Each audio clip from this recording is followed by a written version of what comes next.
주님께서 여러분과 함께 또한 사제의 영과 함께 루카가 전한 거룩한 복음입니다. 주님 영광 받으소서. 그때 예수님께서 눈을 들어 제자들을 보시며 말씀하셨다. 행복하여라 가난한 사람들, 하느님의 나라가 너희 것이다. 행복하여라 지금 굶주리는 사람들, 너희는 배부르게 될 것이다.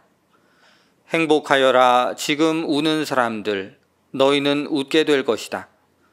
사람들이 너희를 미워하면, 그리고 사람의 아들 때문에 너희를 쫓아내고 모욕하고 중상하면 너희는 행복하다. 그날에 기뻐하고 뛰놀아라. 보라, 너희가 하늘에서 받을 상이 크다. 사실 그들의 조상들도 예언자들을 그렇게 대하였다. 그러나 불행하여라 너희 부유한 사람들, 너희는 이미 위로를 받았다. 불행하여라 너희 지금 배부른 사람들, 너희는 굶주리게 될 것이다. 불행하여라 지금 웃는 사람들, 너희는 슬퍼하며 울게 될 것이다. 모든 사람이 너희를 좋게 말하면 너희는 불행하다. 사실 그들의 조상들도 거짓 예언자들을 그렇게 대하였다. 주님의 말씀입니다. 그리스도님 찬미합니다.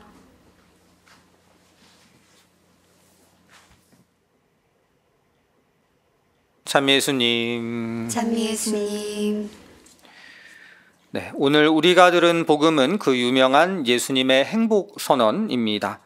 보통은 마테오복음 5장에 나오는 행복하여라 마음이 가난한 사람들이 더 유명한데, 오늘은 루카복음에 나오는 행복 선언을 듣게 되었습니다.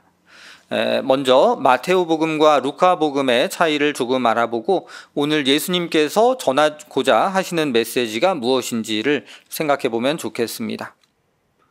마테오복음은 이 가르침을 산에서 주셨다라고 하여 산상설교라고도 하고, 행복 8가지를 말씀하셨다고 하여 진복 8단이라고도 합니다. 루카복음은 반대로 평지에서 사람들을 가르치셨다고 하여 평지설교라는 별명도 있고요. 행복 4가지, 불행 4가지를 말씀하시는 차이도 보입니다.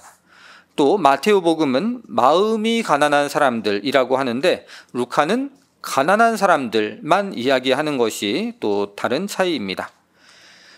사실 성서학자들은 루카복음이 예수님 말씀 원전에 더 가까울 것이라고는 합니다. 마테오는 예수님의 말씀을 순화하고 받아들이기 쉽게 하기 위해서 마음이 가난하다라는 단어를 첨가하고 불행선언 대신에 행복선언으로 바꾸는 등의 약간의 작업을 했으리라고 예상한다고 합니다. 다만 이 불행선언이 사람들을 저주하는 것은 아니라는 점도 말씀드리고 싶습니다. 구약의 예언자들은 사람들을 가르칠 때 이 행복과 불행이라는 단어를 자주 썼습니다. 행복하여라 이러저러한 사람들, 이런 말로 통해서 이 방향으로 사는 것이 주님의 뜻이다 라는 말을 전했고요. 반대로 불행하여라 저러한 사람들은 저 방향으로 살면 안 된다는 예언자들의 표현이었습니다. 예수님께서 행복하여라 가난한 사람들, 또 불행하여라 부유한 사람들이라고 말씀하시는 것은 당시 매우 파격적이었습니다. 왜냐하면 당시 사람들은 부유함과 건강 등은 하느님께서 주시는 축복이라 생각했고, 가난과 질병은 주님이 주시는 벌이라고 여겼기 때문입니다. 그래서 장수하는 부자들에게는 저 사람은 축복받는 사람이구나 하면서 함께하려고 했고, 가난하고 아픈 사람들은 다들 피하고 손가락질을 하며 저 사람은 뭔가 잘못했으니까 저런 병을 얻었겠지라고 하는 것이 보통 상황이었습니다. 이런 태도가 당시는 당연한 것이며 하느님의 뜻이라고까지 생각했습니다. 그런데 예수님은 이런 사회 통념을 뒤집으시는 겁니다. 가난한 사람들, 굶주리고 울며 미움받는 사람들, 이런 사람들이 행복하다 하십니다. 예언자식 표현으로 보자면 이런 사람들을 하느님께서 사랑하고 돌보신다, 이런 사람이 되어야 한다고까지 말씀하시는 셈입니다. 예수님께서는 말씀만이 아니라 행동으로도 이러한 사실을 드러내셨습니다. 가난하고 소외된 이들, 병자와 죄인들을 불러 함께 식사하시고 제자로 삼으시며 사랑을 주셨습니다.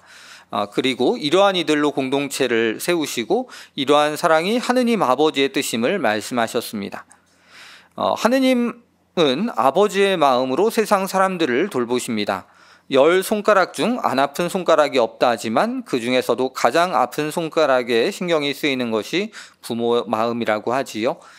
100마리 양이 있어도 길을 잃어버린 양 한 마리를 가장 먼저 찾아 나서는 것이 목자의 마음이고 또 죄인과 병자를 찾아 용서와 치유를 주고자 하는 의사의 마음입니다. 이것이 하느님 아버지의 뜻이었고 예수님이 보여주신 삶이었습니다. 기존의 가치관을 좋아하던 사람들, 즉 이 세상에서 부유함을 자랑하며 자기들끼리 웃고 영광을 나누던 이들은 예수님을 싫어했습니다. 오히려 그들은 예수님이 신성모독을 한다며 그분을 십자가에 못 박아 죽이려고 했습니다. 그러나 그들은 오히려 스스로 하느님 나라의 행복에서 멀어지는 길을 선택한 셈이었습니다. 반대로 가난하고 소외된 이들, 세리와 죄인과 창녀와 병자들, 철부지 어린이와 같은 이들이 예수님의 부르심에 응답하고 하느님 나라에 먼저 들어가 그 행복을 누리게 된 것입니다. 오늘날 우리도 예수님의 이 복음 말씀을 통해 힘을 얻을 수 있으면 좋겠습니다. 이 세상은 힘있고 이기적인 사람들이 득세하는 것 같을 때도 있지만 결국 참된 행복은 하느님께로부터 옵니다. 나에게 가난과 질병, 고통, 사회 기준으로 미움받을 일들이 있다 하더라도 하느님께서는 변함없이, 아니 오히려 더 그럴수록 우리를 더 많이 사랑하십니다. 이러한 주님의 사랑을 깊이 새기고 우리도 우리 주위에 가난하고 고통받는 이들과 사랑을 나누며 함께 신앙의 공동체를 만들어 나갔으면 좋겠습니다. 이것이 예수님께서 오늘 복음을 통해 우리에게 주시는 가르침인 것입니다.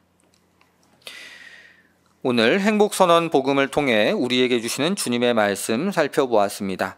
이 복음 말씀과 또 이 미사를 통해 주님께서 우리에게 필요한 지혜와 은총 주시기를 청하면서 함께 기도하는 시간 가집시다. 잠시 묵상하겠습니다.